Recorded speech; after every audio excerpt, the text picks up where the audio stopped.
Hi guys, I'm live again. Hopefully I'm not doing nonsense, but I just get these ideas and things that I go through my head, and then I want to be transparent with you guys and tell you guys what my process is and what I'm thinking. It's not like I'm desperate for material or content, as they say. In fact, I'm really just trying to, I'm just making my own process. It's just that I share it with you guys, so it's not like I'm stretching to do all this. In fact, I keep thinking, well, now I'm done, but then I think of something else and I gotta say that, so sorry about that, especially if it's boring. But anyway, I want to say a couple things. They're not related, but there's two things I want to get into. First of all, it just hit me on the deepest level that when you play guitar, these cars are going by, just a second.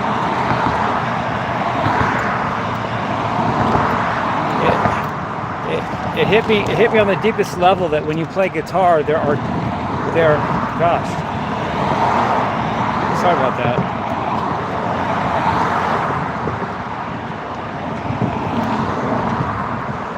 It hit me on the deepest level that when you play guitar, there's two strokes. There's two strokes you can do with the pick, and it makes a lot of difference in sound and how you use those two strokes. There's a downstroke and an upstroke, and it hit me to focus on the weakest thing, because sometimes the devil's in the details, and sometimes it's the squeaky wheel gets the grease or something. You focus on the weakest one of anything, and then you'll be stronger all the way around.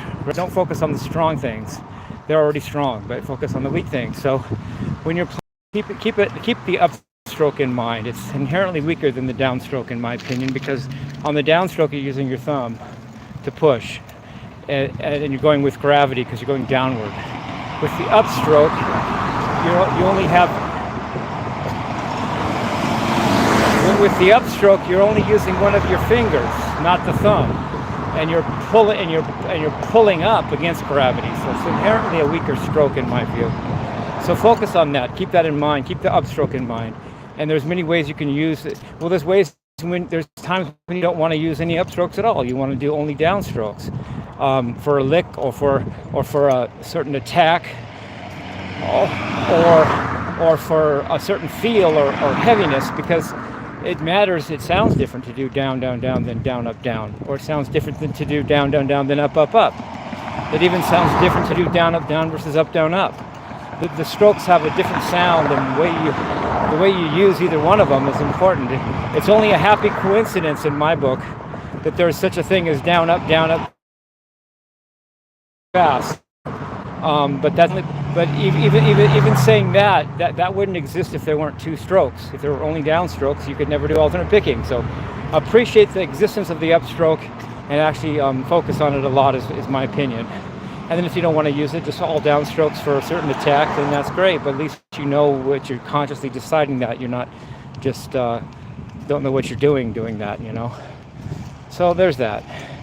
And then the second thing I want to talk about is I was at ET's just before I got kicked out. I'd already been kicked out. I just hadn't heard it yet. So technically I already was kicked out, but now I hadn't been told about it. So there's that.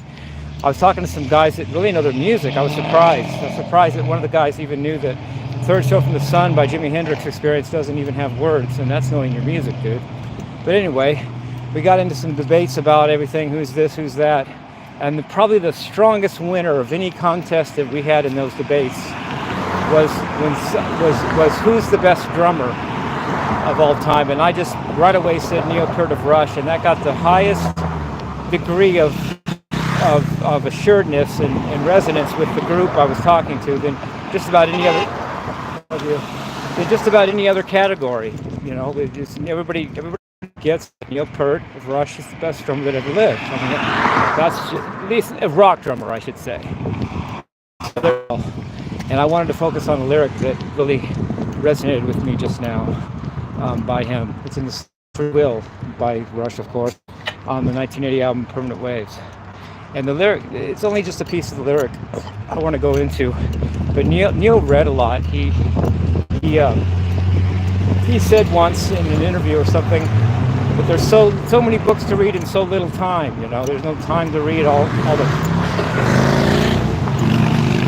the no time to read all the books he wanted to read. In fact, he was introduced in the album All the World's a Stage, 1976. I think that's correct.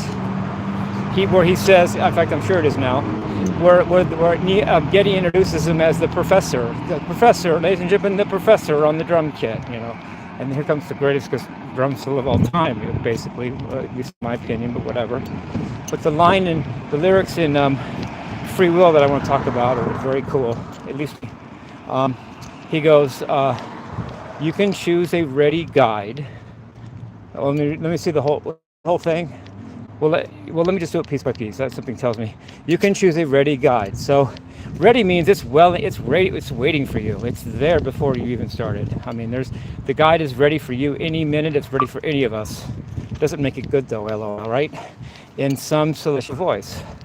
Well, I guess it's a heavenly guide, you could call it. If you choose not to decide, well, first of all, choosing not to decide might even be a good thing. You don't always have to decide everything. You still have made a choice. Well, that's clever, because that's true. If you don't decide something, you're still deciding not to decide, and that might even be the right decision. You never know. You can choose from phantom fears. Phantom refers to either imaginary, because there probably is no God, or ghostly, because God is a spirit. Even if he does exist, he's very ghostly. So are his angels.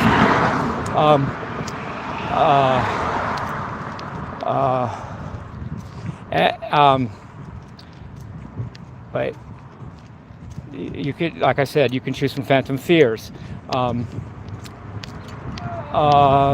They're awesome spirits, whatever.